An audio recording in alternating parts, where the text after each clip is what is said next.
The soulmate, a misunderstood connection.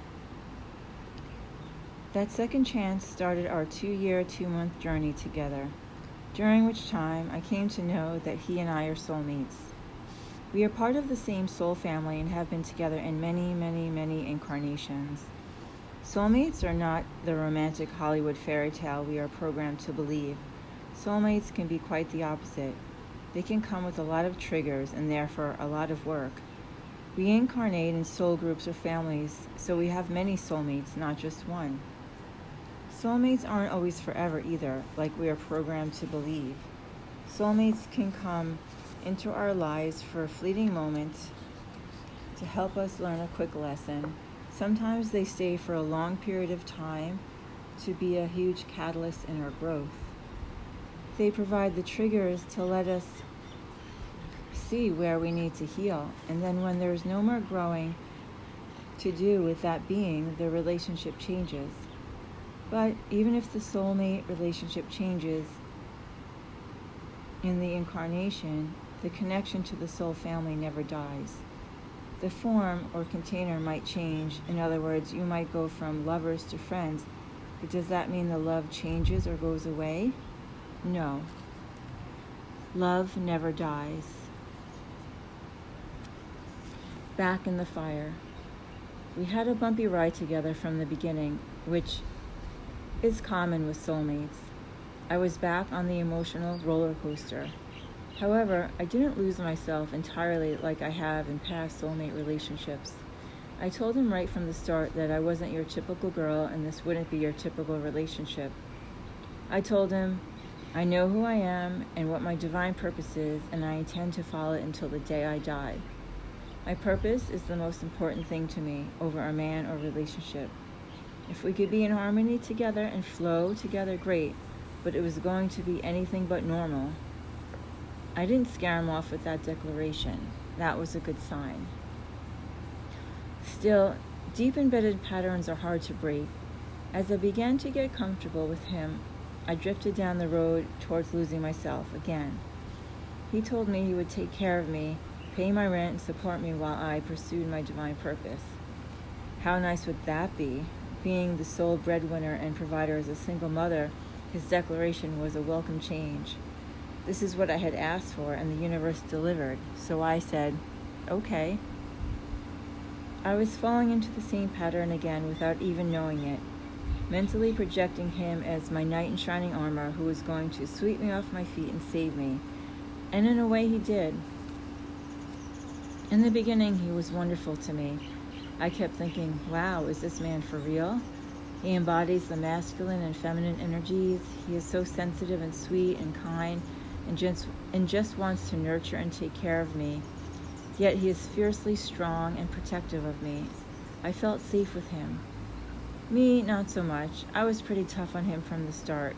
He cried a lot in the beginning and said it was because he was in love with me and couldn't help it. I was irritated by his crying. He told me I needed to be less New York, and I told him he needed to be less sensitive. We were quite the couple. It seemed our roles were reversed. He liked to give me constructive criticism, as he called it. I did not receive that well at all. I told him the word criticism comes with a negative energy, and I didn't like it. We argued about this and a lot of other things. We were both alphas, which led to power struggles often. As much as there was an instant attraction and connection, there was also some disconnection in our communication and how we related to each other. I gave him a hard time about a lot of things he did, my own form of criticism. I drove him crazy, pushed him away, and broke up with him many times over the 2-year, 2-month journey together.